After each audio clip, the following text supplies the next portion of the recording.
Hi, I'm Dean Tribble. I am CEO of Agoric. I'll hide over here so you can see the beautiful slides.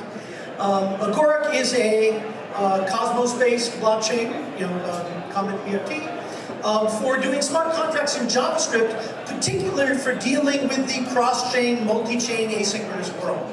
And so I'm going to talk a lot about what that brings to the chain abstraction table.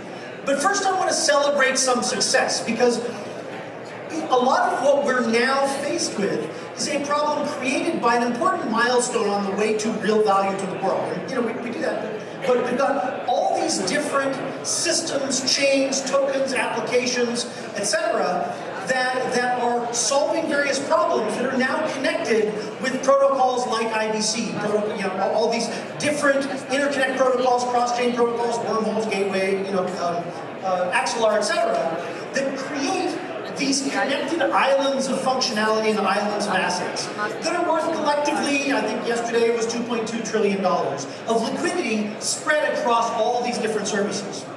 And that's a marvelous success that we should be really happy about.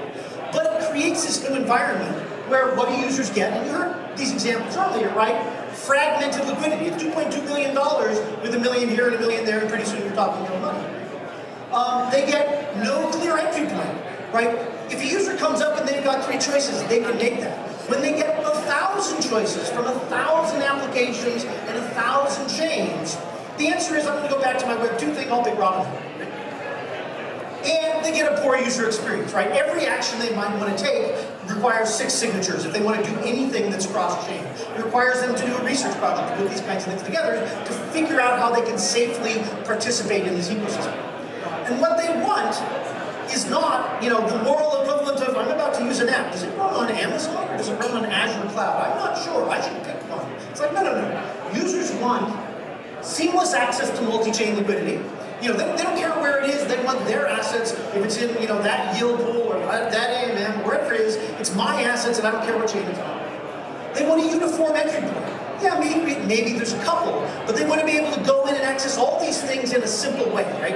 And they want simple user experiences. When I go to, I pull out my phone, click a button, and have a hamburger delivered, right?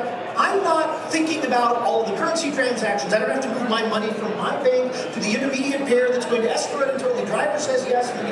I don't do any of that. I push a button and hamburger arrives. That's the kind of user experience that users want.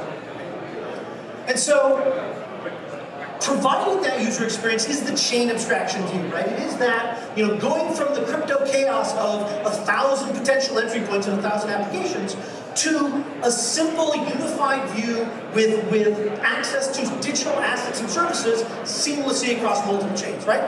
That's what chain abstraction is. It's the vision of what the user wants, what the user needs, and what we need to provide to them in order for this to matter at a much larger scale in the world. But that's hard to implement. And we'll talk a little bit about that. Agoric's approach is orchestration. That is the capabilities to build user-friendly apps that coordinate all these assets and services, right? And the coordination of these things in this connected but asynchronous world is the thing that's challenging. So let's take the simple case, right? I've got dollars burning a hole in my ETH. And I want TIA, Celestia's token that came out recently, and I want to stake it. Right? Should be straightforward. And there's a gazillion different applications where the user interface to actually do that turns out to be hard. Right? Because I've got to first onboard my money, then I'm going to swap, I've got to move it over to the swap machine that I'm going to use, and I have to figure out which of the several ones are going to be used. Some of them include moving the money across, some of them include delivering it to my destination, but none of them include helping me to set up to stake it. Right? I've got multiple wallets because some of it's on ETH and some of it's on Cosmos or Solana or whatever it is, and I've got to use all these different things. And then I have to do my own staking. Some of them include some of the transfers. I've got to put it all together. And each one of these is a research project that the user has to engage in, fearing at any step that they screw up, they'll lose everything. Right? And people are working on this, right? As you've heard, right? We understand that this is a problem we need to solve, and there's a bunch of great stuff going on, but they don't have the tools to solve it well. It's hard. It's a hard problem because of the asynchronous nature of it. And so they don't have the tools to solve it well. Until now, or particularly March. So the orchestration API is Agoric's technology to enable easily coordinating these assets and services across different chains. And I'll talk a little bit about it. So I always like having code in my presentations because we are a developer community, right? Cypherpunks work code. So let's start with, by the way, this is familiar JavaScript, except it's executing on-chain, right? We're executing deterministic JavaScript reliably on a blockchain. This is how I want to take $1,000. I'm just going to go through this simple scenario, and I'm going to want to put it into a Celestia account that is controlled by this smart contract on my behalf. I want to go make a Celestia account. I don't know, I don't have the tools, I don't have the gas fees, I don't have all the pieces I want. Smart contracts should do that for me, right? So that's what this does.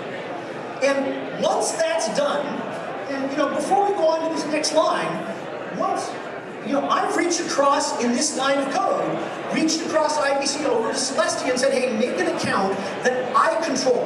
And I get back a JavaScript object in my JavaScript program running on chain that gives me unique and exclusive access and control to that account. Okay? And my smart contract sits there. And if that takes 2 seconds, great. If that takes 10 minutes, great. If that takes 2 weeks, great. Once that answer comes back, I've got its unique exclusive control of its account. Then I want to set up to send my money. Okay? And I'll presume here I've already got my money moved to Noble, and I can talk about how it got there, but that's outside the scope here.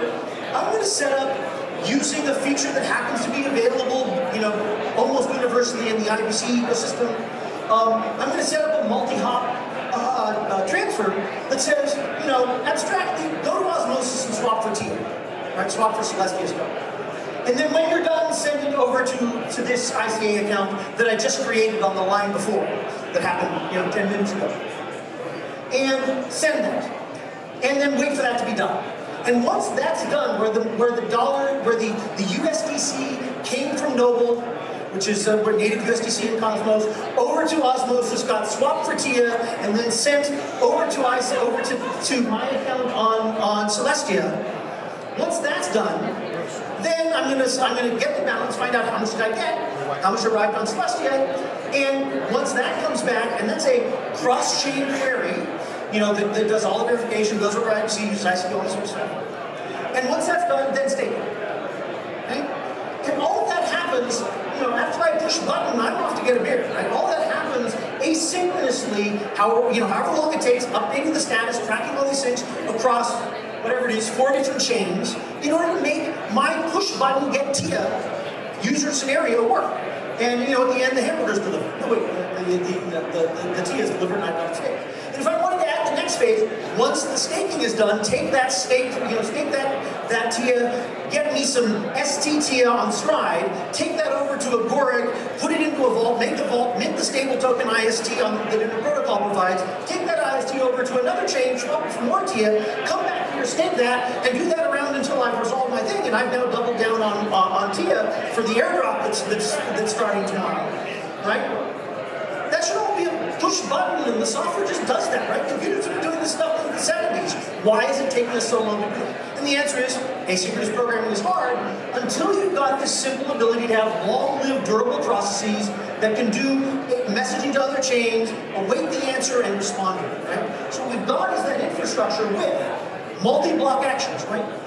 If you've got a smart contract and it does any off-chain action, if it does even a message to another contract, you're not done for that transaction. You're not done for that block. It's going to be another block before you can proceed because you need to see what happens on that other chain and the answer comes back, right? So that means everything that you do that is multi-chain is fundamentally async, is fundamentally multi-block. It's you want a computational model that covers that. And that deals with the async. You've got reactive contracts. Answer comes back. Now I can react to it. Now I can proceed. Right? IBC hooks is a good start, but just being able to say, here's what I want to do when I get the answer to this, turns out to be amazingly empowering. And it's what developers in Web 2 have been used to for the last 10, 20 years. Right? That is the standard approach. And then finally, because it's JavaScript, the power of JavaScript is not just, it's not just the most popular programming language on the planet because it's JavaScript. It's because it allows you to make frameworks and components and extend them yourself. And so that same infra where I just say, wait until the reply comes back, you've got a timer service, right? I can say wait until 3 p.m., right? If you're doing a travel service where you're doing, purchase stuff when, price comes above whatever it is, waiting 24 hours after the purchase so you know that it transitions into the now I've got the lockdown state, or waiting however long in order to, something that's time-based, straightforward on-chain, it's just, a wait dot in 15 milliseconds, right? The time is 15 milliseconds. And that same extensibility lets developers out there add libraries, right? So I can build on top of that ICA, that interchain accounts abstraction. I can control an account on another chain. I can set up an XLR account, send GMP requests to it in order to be able to make requests off to Filecoin or Aave or wherever. I can build an abstraction on top of that, such that the same way I have an osmosis swap that's built on ICA, I can have a deposit on Aave that's built on XLR, that's built on ICA, that's built on IBC, that's built on all this chain stuff. From the JavaScript programmer's point of view, send to Aave, and it's just simple orchestration of all these activities across all these services and all these chains. Okay, so there are several places where different services, different components fit in, right? Tokens are part of an orchestration infrastructure, right? You gotta have the nodes in order to play simple, right? You gotta have the assets that someone wants to move around and put into a curve on another chain, or put into a lending protocol. And so tokens are a part of it, right? Fungible, non-fungible, what have you, right? Services, right? If you're a lending protocol, great, someone can use their app and do lending on you of the tokens that are there. But if a smart contract on the system can unbond stuff, and when it's done, send it over to you to borrow against, now you've got much richer abstractions, you've got much richer ability to do, for example, multi-chain portfolio management, and that's what. And finally, infra, right? Lots of people here are building infra, whether that's bridges and connectivity, oracles, indexers, RPCs, all those kinds of things are important infra that you want to be able to absorb into an asynchronous system and easily use interleaved with all these actions that I already showed. And so everyone here participates is part of orchestration and also benefits from it, right? It is a good thing to have chain abstraction views that can include your components, and it's a good thing to have your components help build better, simpler user abstractions. And so this is one of those things where people can now come build these things. We're launching a hackathon, 75K in prizes, focused on these interoperability, multi-chain, chain abstraction use cases built with orchestration, with multiple tracks around the different layers of the system, and it'll be a virtual hackathon over 45 days in early Q2. So these are the kinds of things where we want real projects building real things that they've been challenged by the tools they had available. This gives them a whole other tool set and a whole other programming capability that they can bring to the table to solve the problem that they're solving. And build things like, stablecoin yield maximizer, something on that, cross-chain vaults where I can lock tokens up on that chain and use their economic power over on some other chain instead of having to bring them across. Staking manager, that simple case of, I've got assets here and I want to stake there, or I've got staked tokens, unbond them, and 2 weeks from now when that's done, go buy that thing. Right, go swap it for some other token and go stake it, right? Just being able to manage that and automate that has these delays, where humans are suck at following up on these things, set it up once, push a button and you're done. And just sign it once, right? One signature enables these multi-chain, multi-account actions. And then contract swap aggregate, right? What matters right now to people is TVL. What will matter in the future is TVA, total value accessible. Right? It doesn't matter if you're going to asynchronously access assets in your contract. It doesn't matter if they're right next to you or are they one hop away over on Osmosis or on Shade Swap or Astrop or any of these things. We want to be able to talk about that aggregate liquidity and do interesting value delivered to the user about that aggregate liquidity, and stop talking to them about precisely what web server the application they're trying to use is, right? They're on their app, they just want to push a button and get a hamburger. You need to stop talking about the make of the deals. So these are examples where we want people to come build them and help build the multi-chain. Come to the hackathon and help us all build this thing. Thank you very much.